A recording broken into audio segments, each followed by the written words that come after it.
Now it's time for our covenant and doxology. Love is the spirit of this church, and service is its prayer. This is our great covenant, to dwell together in peace, to seek the truth and freedom, and to help one another.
Recognizing there is human suffering all over this world in the course of natural and human catastrophe, we ring our gong today in honor of 3 such places of suffering and struggle.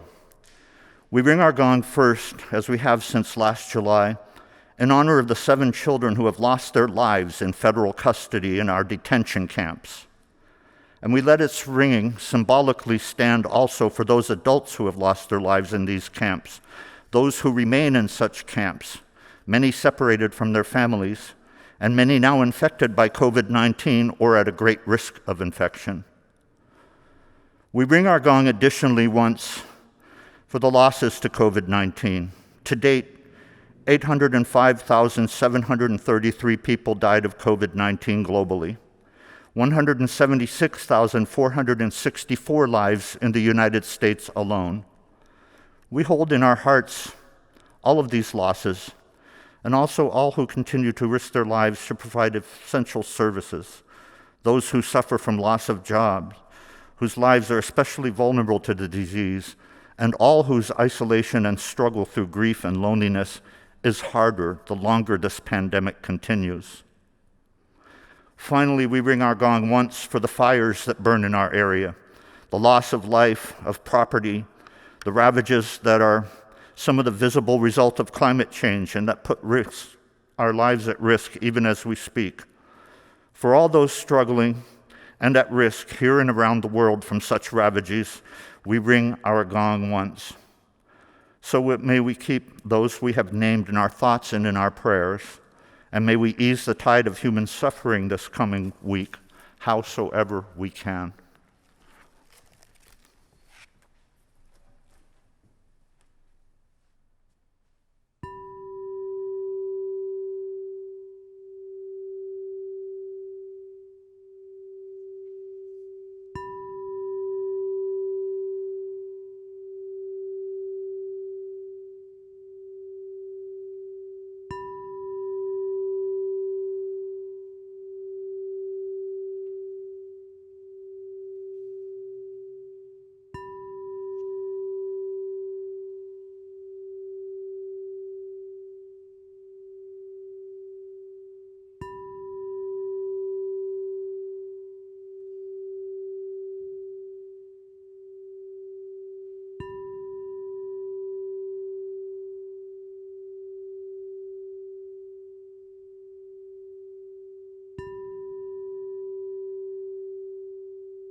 Let's hold the power and solace of shared silence for a moment.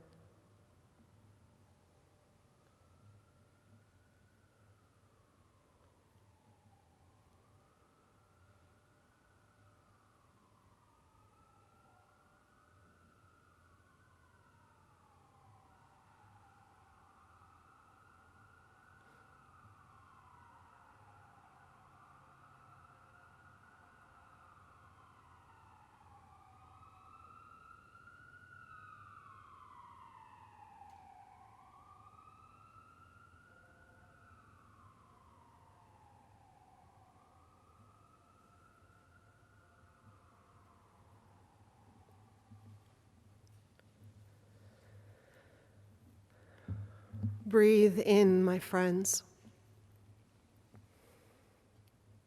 Though breath feels fraught these days, breathe air full of ash and smoke that smells of peril and loss, of homes and lives and gorgeous redwoods and sequoias and places we love.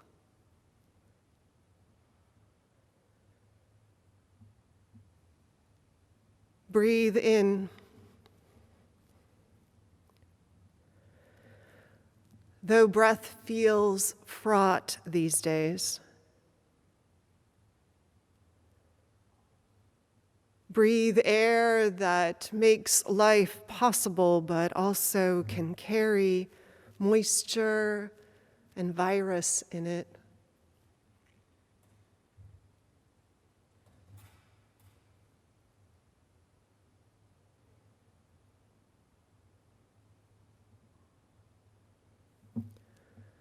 Breathe in. Though breath feels fraught these days, my friends, pulled as it is through layers of mask and filter, when the words "I can't breathe" resound through so many layers too, through so much struggle and unnecessary loss and evil.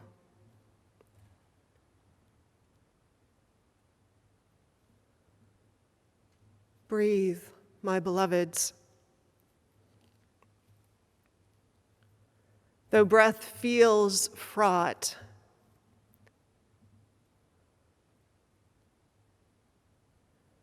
breathe because voice comes from breath. The voice that speaks of possibilities and requirements, that asks for more, that shares what they know, that offers solidarity and love where loneliness and hard silences might otherwise prevail.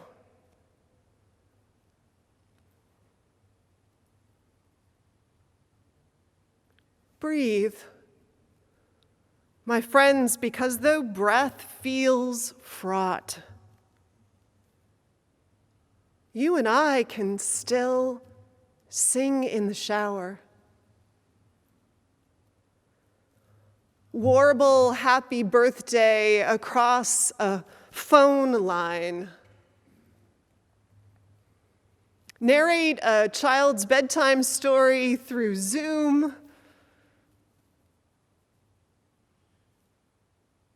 Offer up our howling of support to essential workers from an open window. And walk our ballot to the post office, fueled on breath.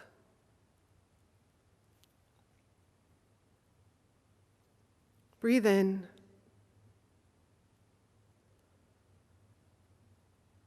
Breathe out.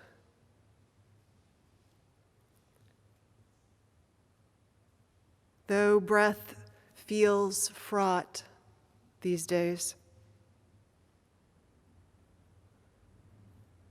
But feel inside you, my friends, the life it makes space for.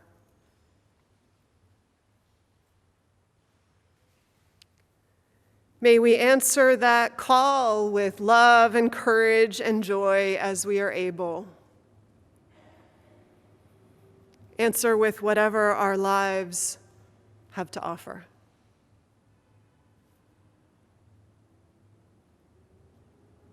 For all that is our life, we give thanks. And we breathe in again.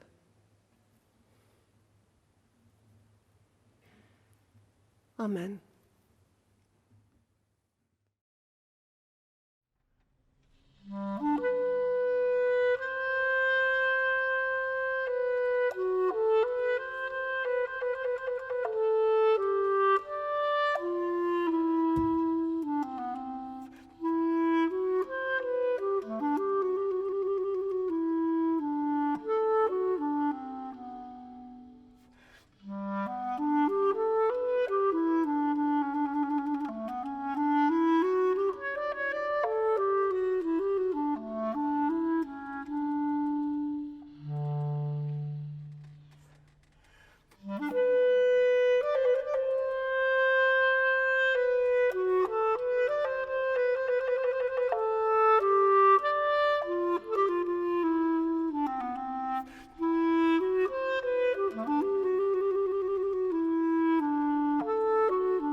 Our first reading this morning is To Have and to Hold, a poem by Marge Piercy.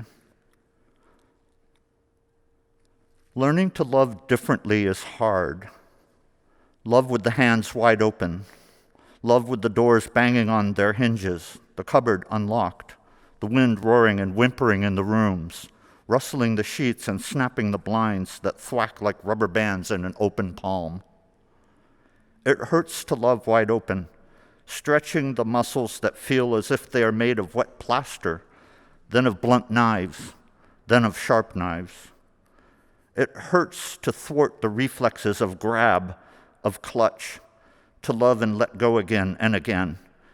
It pesters to remember the lover who is not in the bed, to hold back what is owed to the work that gutters like a candle in a cave without air, to love consciously, conscientiously, concretely, constructively. I can't do it, you say. It's killing me. But you thrive. You glow on the street like a neon raspberry. You float and sail, a helium balloon, bright bachelor's button blue and bobbing on the cold and hot winds of our breath, as we make and unmake, impassionate diastole and systole, the rhythm of our unbound bonding. To have and not to hold, to love with minimized malice, hunger, and anger, moment by moment, balanced.